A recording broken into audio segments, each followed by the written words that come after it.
What is up, guys, and welcome back to episode number 36 now of the Leeds United career mode. And in this episode, we'll be changing our formation to a 4-1-2-1-2 after a comment was left on one of the previous videos by a Mercatoli. I think that's his name. Apologies if I've got that wrong, but I'm not that great with pronunciations, as you've probably found out if you've been on the channel when I've tried to say player names in the past. It's been quite hilarious when I've tried to do it, in all honesty. But he basically left me a comment saying that I should switch it up to a 4-1-2-1-2 and play two strikers up top. And until we were able to sign a striker come January, we should also train the two strikers that we've been using up top in our training system. So you can see we named Kevin Lasanga and we named Kamar Roof as the front two today for this game.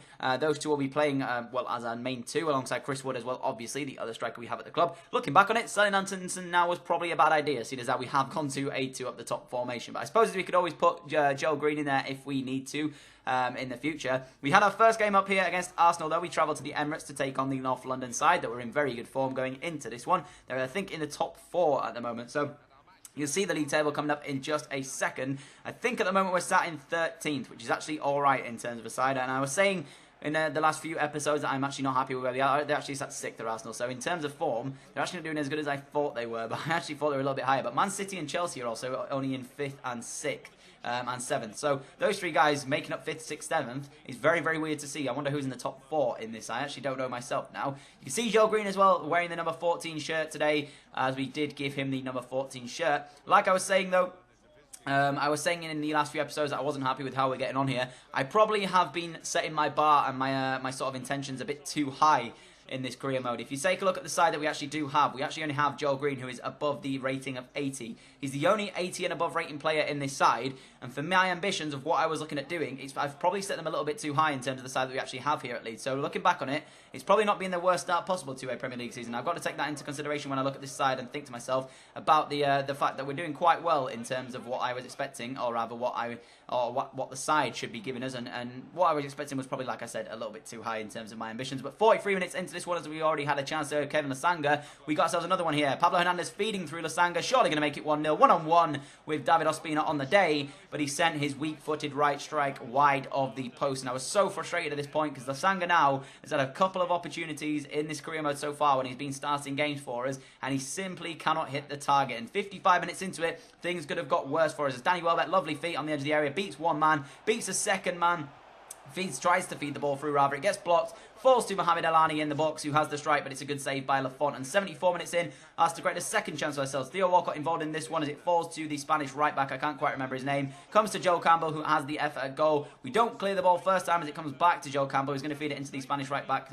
Again, I'm not going to try that name. As he ends up taking the strike on, but it's straight at Lafont, and he catches it in goal for us. We've one more chance here in the 89th minute, dying minutes of the game, to try and steal the full 3 points away from the Emirates. And if I could do that, I would be very happy. Joe Green, Moriel sliding in stupidly, and Green beats his man, feeds it into Kevin Lasanga, and you're thinking, surely, weaker left-footed strike wide of the post. And that is the worst chance that Kevin Lasanga could have had on the day. Because in all honesty, I'm already not enjoying using Lasanga. When I signed him on a pre-contract agreement, I looked at him and I was thinking he'd be a decent signing for the Premier League. You know, he was of a good rating, and even if we didn't, at that time, I didn't know if we were going to be a Premier League side. So I was looking for the Championship as much as I was for the Premier League.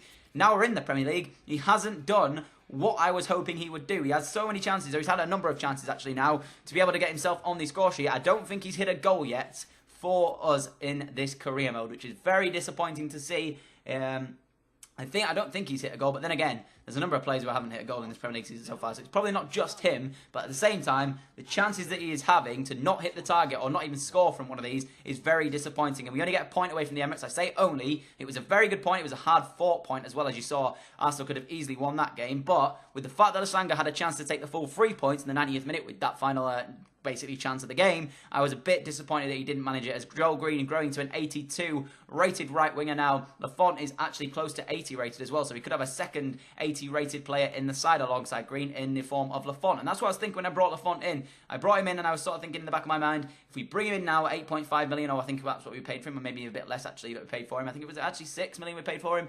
I think it was 6. So when I actually signed him to Leeds United here, I was thinking about the future, and although he wasn't a great player, I think he was only 75 or possibly 77, I can't quite remember. It was a long time ago that we actually signed him. When he came in, I was looking at it and I was thinking, if we train him fingers crossed we can get into an overall where I'll be happy to have that goalkeeper, and he can be pretty much our starting goalkeeper for the remainder of the series, unless we see something else fit, obviously, if that's the case. But we came here to our second game of the episode, but it's our 5th game in the Europa League, and as you saw by you'll see in the table in a second here, there are 3 sides in the Europa League, us, Copenhagen, and Mönchengladbach, all on 7 points going into the final game after this one, which meant all I had to do here was simply win this game against the Austrian side, and it meant that we would go into that final game against Mönchengladbach as they were playing against Copenhagen, the other side in the division. So if results went our way there in terms of that one, we'd have to go into the Mönchengladbach side, only probably needing a draw out of that one. So if they were to lose against Copenhagen, we'd only need a draw. In fact, no, if we were to draw here, or even possibly, I don't quite know how it all works, but I just know for a fact if we won, we'd apply pressure to both of them. So that was my only goal for this game, was to try and win it here against the Austrian side. I saw no reason why we couldn't do that. We've already beaten them once here in the Europa League with that 2-0 victory on the opening Europa League day, or game of the Europa League group stage that we had. Beat them 2-0 there away from home, so we're taking them on at home here. Even better for ourselves, it should be a simple victory. We should be able to control the game from the off as Sacco talking to the boys, getting them ready for this game as he gets them all in the huddle. You can see the side that we've named. It popped up on your screen just a second ago.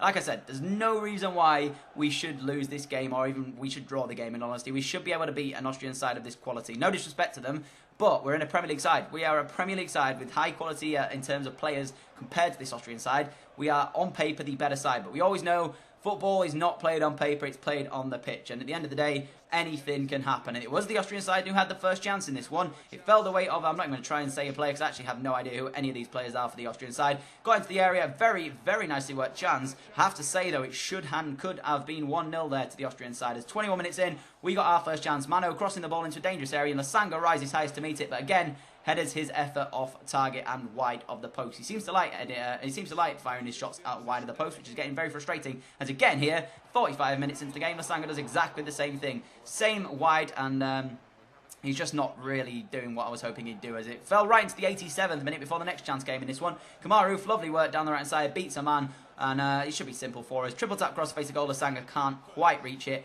and that was all she wrote for the game, meaning we drew this one 0-0. So like I said, we had one objective from that one, that was to win the game. We did not show up. We simply didn't perform on the day, and we were actually quite lucky to get a point out of that one. But as you can see, Copenhagen actually beat Mönchengladbach, and Mönchengladbach are the side that we have to play last in this Europa League group stage. So all we need there is a draw, and we will qualify for the knockout phases of the Europa League, which means all we got to do simply draw that game against Mönchengladbach, and we will be in the knockout phases of the Europa League. And that would be very nice to say. I did say a few episodes ago I wasn't that interested in it because of the fact that, although it was important with the fact that we're in it, if we weren't to qualify, I suppose it's one of those things. I actually didn't realise we were in it when we came into this Europa League, so if we didn't qualify, I wouldn't have been the most disappointed man on the earth. But if we qualified, it means we're getting more money into the club, it means we have a chance at silverware. Obviously, I'm not expecting us to win the Europa League at all, especially with the side that we've got here at Leeds United when we're struggling this much in the Premier League. Obviously, last year when we were in the FA Cup, we had nothing to lose. When we were playing against Premier League sides, it just felt as though we were playing that confidence. We had nothing to lose and we were on a roll. This time we're playing against Premier League sides. Obviously, every loss is 3 points drop. So there's a lot more at stake in terms of long term than there is in short term here in the Premier League. As we did take on Aston Villa, one of the other sides promoted up with us from the Championship, that they got in the automatic promotion spot. We, however, were in the playoffs, if you remember that episode, a long time ago now. It was probably about 10 or more episodes ago now that we actually were in the playoff finals. You can see we are currently sat, I do believe, in about 13th or 14th place going into this one. Aston Villa are actually below us as well, so this one was interesting because last season we were chasing Villa all the way when they were in the top 2 spots. We did not manage to catch them by the end of the season, so we're looking to try and, well, basically even ourselves out here by beating them in the Premier League. And there's no reason why, in my opinion, we couldn't do that, as I felt last season we matched them in terms of quality on the pitch. We played them twice in the Championship. I felt both games we played extremely well. We were just as good as Villa were on the day. So their side in this one and our side in this one, we obviously had 2 additions plus the pre-contracts that we'd already signed into the club. I felt we did better business in terms of signings than what Villa did. So the additions that we've made, I thought, was going to help us win this game. As you can see, the 2 teams shaking hands there. We had a number of the players that we did have in the Championship last season, but obviously a few of them have grown a bit more in terms of that one. Iwobi was there last season, but he is now a 74, I think, or a 73. We have obviously Joel Green, who was there last season when we did play Villa, but he is now an 82 rated winger, so that's a bit different. We've got the 2 new signings in Hernandez and Lafont. So we've got 2 signings there. But we've got a number of new players, new faces that Villa didn't face in the Championship that we will be playing with today. They have Jedinak, they have Sanchez, they have a number of good players. Let's not, we can't take them lightly because they still have a very good side here, Villa. But I just felt as though if we played the way that we did in the Championship last season against them, there's no reason why we can't do a job here. And 17 minutes into the game, Ronaldo Vieira gets the ball on the right-hand side, cuts it inside to Joe Green. Joe Green takes an effort goal. It's very well blocked, but he gets the rebound on it again. His left-footed strike at goal is well saved by the Villa goalkeeper. From the corner, the number 14, Green, is going to whip it in. Puts a dangerous ball into the area. Wobie rises highest alongside Kalash, I think it was. Not sure who got the header on it, and it's a very good save in the end by the Villa goalkeeper. But just as we should have had a goal for ourselves there with that 2 chances on goal, 2 good saves. 28 minutes into the game, Villa would get the first goal in this one. Lovely work by Adoma down the left-hand side, cuts it into Andrezinho. Andrezinho cuts it back to Carlos Sanchez, and Sanchez smashes that one into the bottom corner to make it Leeds United 0, Aston Villa 1, and I was so disappointed with myself. I was controlling the play here, and that was literally Villa's first and only shot of the game. So to concede it was very, very frustrating. But we did manage to get ourselves back into this one and make it 1-1 in the 58th or so minute. As we get a corner, Green whips in the ball towards Alex Iwobi. I don't know why it keeps going to Alex Iwobi, because that's not really who is the biggest aerial threat. As it comes to Vieira, Vieira out to Augusto. Augusto down the right-hand side here to, I think, Iwobi, who makes the run for him eventually after hold on to it for a little bit of time. Tries to triple tap cross it, gets to Kalash. Kalash's effort is going off target, but it's a nice deflection for us that takes the ball into the back of the net to make it Leeds United 1, Aston Villa 1. Kalash is claiming the goal. He won't get given it, though. I don't know if I'm saying Kalash right. Is it Kalas or Kalash? I have no idea. Anyway, I'll call him Kalas for now. Kalas sent his strike goalwards. It was deflected. He's going to try and credit the goal for himself or claim the goal, but it was given as a Chester own goal. So in the end, Villa 1, Leeds United 1 here so far, and 74 minutes in. Joel Green, lovely work from him. Didn't want to give the ball up. Gets it through to Pablo Hernandez somehow, but a good save again by the Villa keeper. Keeps the score at 1-1. And then into the 90th minute, and as you can see, we make a big tackle there, and I thought we were going to get a card for that, but in the end, the referee blows for the full-time whistle. You can see from the match facts as well, 11 shots, 6 of those on target to Villa's 1, and we've only come away with a point here at home. So a very disappointing end to this episode. I would have preferred it if we'd have got the full 3 points there, but sometimes football's like that. You don't get the result that you want. We did deserve the 3 points out of that one, in my opinion, but we didn't manage to do that either. And the fact that we were losing the game up until that deflected shot found its way into the back of the net from Kalas, I would have taken the point after that. And as you can see, we're sat down in 13th place, only a point behind Swansea City. So into the last bit of this episode now, and we are doing a bit of trading, and this is the point where I put my 2 strikers in that the young man who left the comment on. I think it was, I'm bad with names, and it's gone out of my memory already. So yeah, he left a comment telling me to train the 2 strikers before we hit January, and obviously if we get a striker that's of a decent rating before we get to January, that'll be even better. Lasanga actually has the green thing, which means he actually has growth better than Kamar Roof does. I put them both in though, and say basically just to see who we could have a better growth on out of the 2 of them. They both will be playing, so it doesn't matter, but I definitely probably do need a striker come January, and that's one of the things that I'll be doing. So this is a double upload, by the way, on this day. You'll be seeing another episode of Career Mode. Stick around for that. It'll be out around 6 o'clock, or 6 o'clock rather, UK time. So stick around for that. It'll be out. Check it here in this channel 2 hours from now. This is 4 o'clock that this one is out, and then obviously the 6 o'clock one will be another episode of Career Mode as the font goes up to an 80 rated goalkeeper, a second 80 rated player in the side. Thank you all so much for watching this episode of Career Mode. Thank you all so much for watching all the episodes of Career Mode you have done and showing me the support on the channel that you have done as well. So again, major thanks to you guys. I've been Danny. I hope you enjoyed, and I'm out. Adios.